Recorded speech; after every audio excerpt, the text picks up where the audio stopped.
this side of the picture here, it's like a dark tunnel.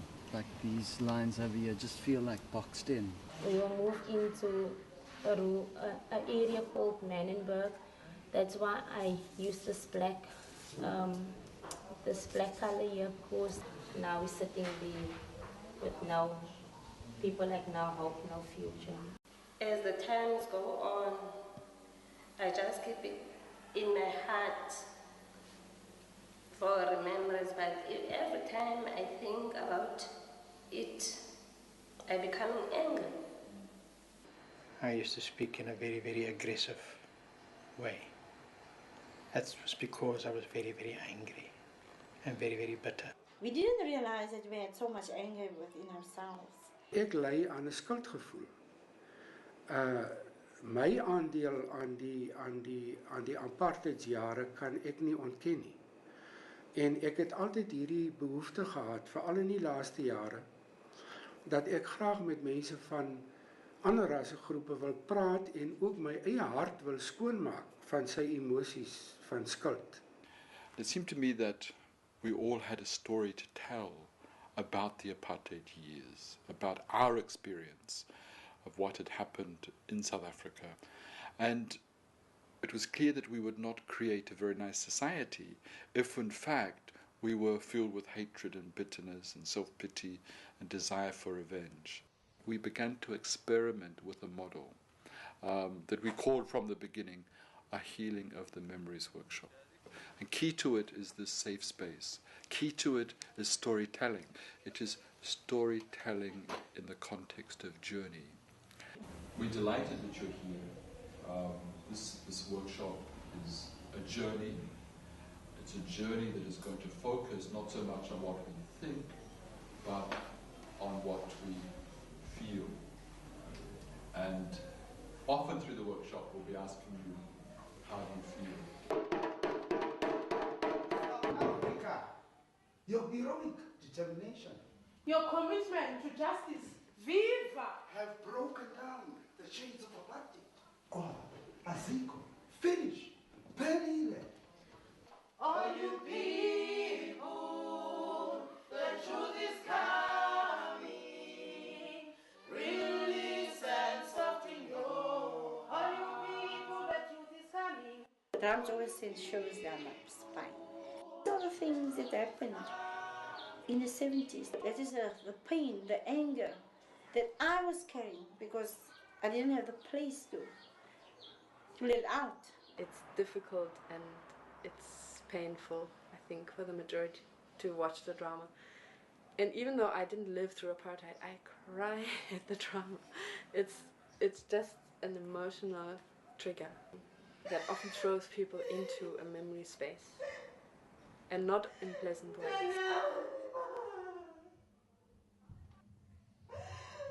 Okay, to take my own.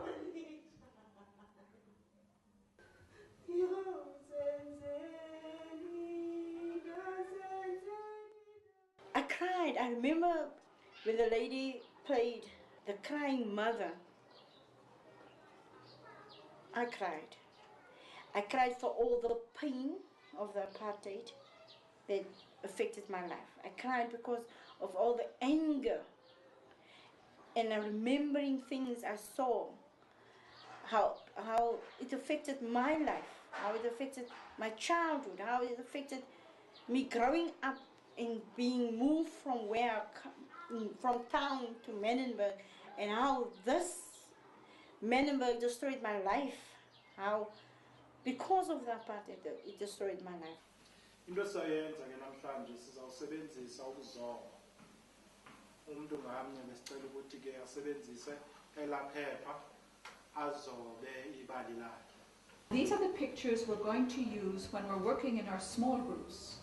And these will be kind of a stimulus for us. We remember what we want to say because of the picture. Because we'll remember the feeling that picture evoked in ourselves. I thought, how the devil can you draw your feelings? How do I draw hatred? How do I draw anger? How do I draw bitterness and all those negative emotions that was engulfing me at the time?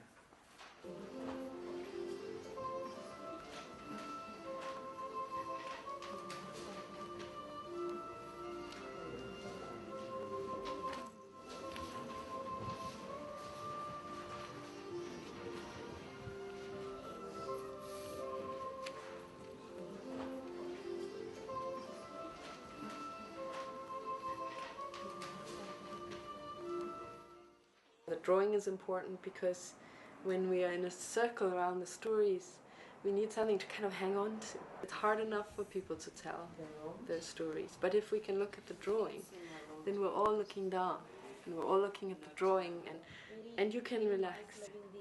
So the drawing is important, not because of drawing per se, but because there's something to focus on. Somehow it makes it physical. I was able to express myself, my story, my feelings. And for the first time somebody was listening. Dit was vir my 'n openbaring om te hoor uit hierdie mense se eie mond, om te hoor wat hulle beleef het, hoe hulle daaroor voel, die gevoelens van haat en van teleurstelling en van angs en van kommer en van verwerping wat daar by hulle is. En dit het vir my 'n insig gegee wat ek graag wou gehad het, maar wat ek nog nooit die geleentheid gehad het om te kan ervaar nie. It helped me to open up, to just discover myself, because I think it's there that I managed to say things that I never even told my mother. I was given a chance to tell that story in a mini group, almost 8 to 10 people. Yeah, from that on, I feel, tell you frankly, I'm very relieved from the pain or from the burden that I had. Ek het by hierdie klein groep, het ek die geleentheid gehad om te kon sê, ek is jammer. En ek voel skuldig oor die verlede en oor die feit dat ek deel was daarvan sonder om te besef wat die werklike impak van die bestel was op ander mense se lewens. In a way, our option for a truth commission was a way of saying as a nation, we are going to take the route of seeking to remember and to heal rather than to bury and to forget. And if poisonous memories are kept inside human beings, eventually they infect the whole system, as our whole system as human beings, physically, emotionally, psychologically, spiritually, and can even kill us. And that is also true of nations as well as of communities and individuals. Okay, I'm going to speak first, and then we're going to move to Bonasile.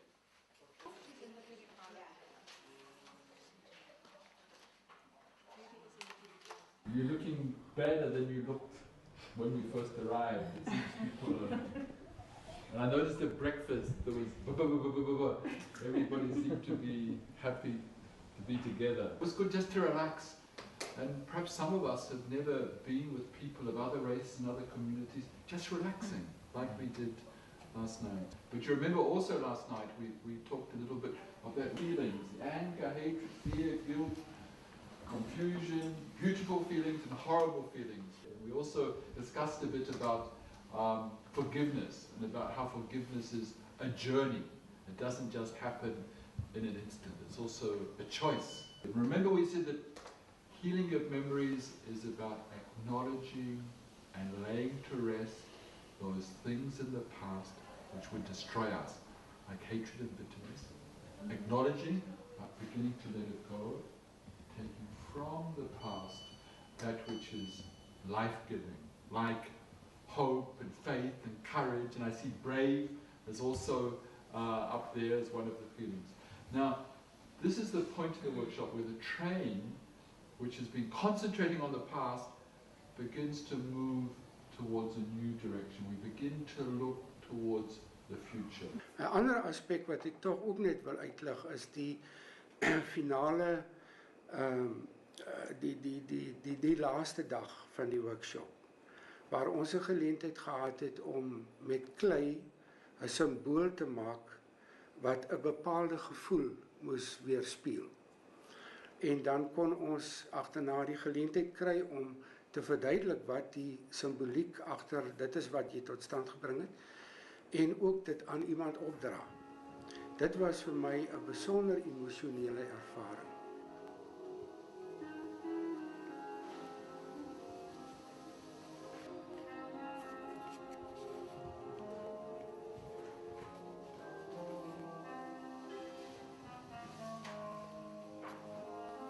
all cultures have rites of passage where we enact things symbolically. So our workshop culminates in this creation of a rite of passage, a liturgy, where people are able to celebrate the journey they've traveled, but also recognize that they have moved further in their journey. Now we're going to light the fire, and into the fire we're going to put the pieces of paper in which we've put that which is destructive in us, that we want to leave behind at this workshop, so we can travel forward with our burdens being lighter.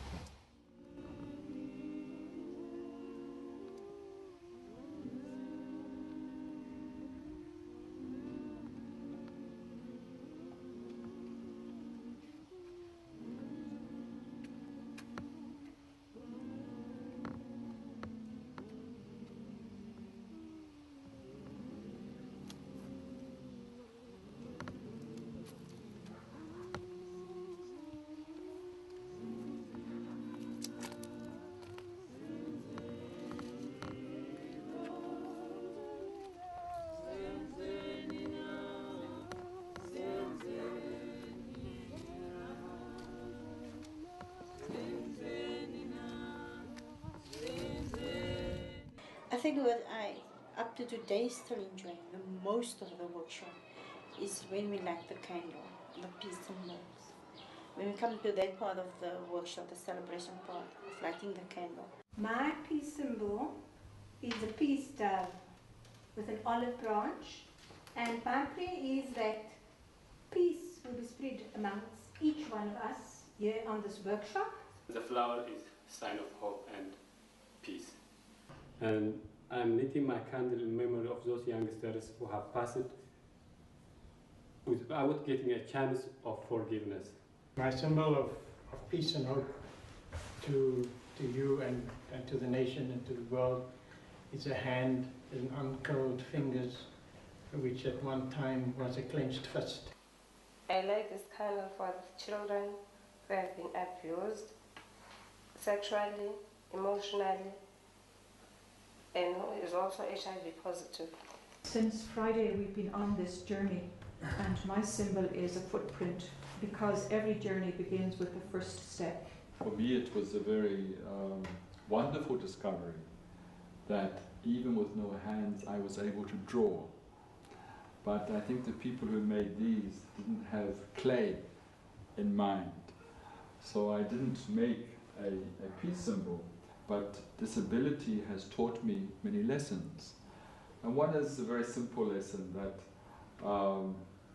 we can't be human by ourselves, that we need one another to be fully human. So I would say that all of you together are my peace symbol. When all the symbols are together, I love watching it. I love watching it and see that flame of hope. That's the one thing. And I know we are getting somewhere.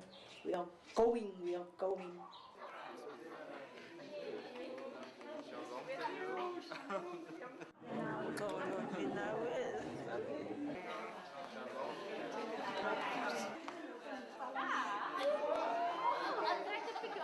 I think I was euphoric in a funny sort of sense. It was such a sense of, I really think this can work. At the end of the process, I felt a tremendous sense of relief. I actually felt that I didn't want it to stop. You come to this country and you're confronted with so much pain and drama and violence and death, and all of a sudden there's a sense like this can work and can be very beautiful. So I remember I think I was singing all the way home. It was a really good space. It was a very good space. Ek het as 'n baie gelukkige mens daar weggegaan. Ek het goed gevoel, ek het werklik 'n gevoel van toegeneentheid ervaar ook teenoor die mense saam met wie ek daar was. It changes my life completely. It does. I mean, it's working on me, because I'm not going to say that it has changed my life, but it changes my life. It's actually a process. I could put my arm on the shoulder of people that I've never been so close to before. And that, for me as a white person, it meant a tremendous lot to me. I cannot describe how it has helped me. There's not even a psychologist that could help me the way it has done. In a way, in the Healing of Memories work, I'm seeking with others to return the compliment of what was done with me and for me, to give others the opportunity for their story to be acknowledged and reverenced and recognized, because I know that's what enabled me to walk a journey from victimhood through being a survivor to becoming a victor.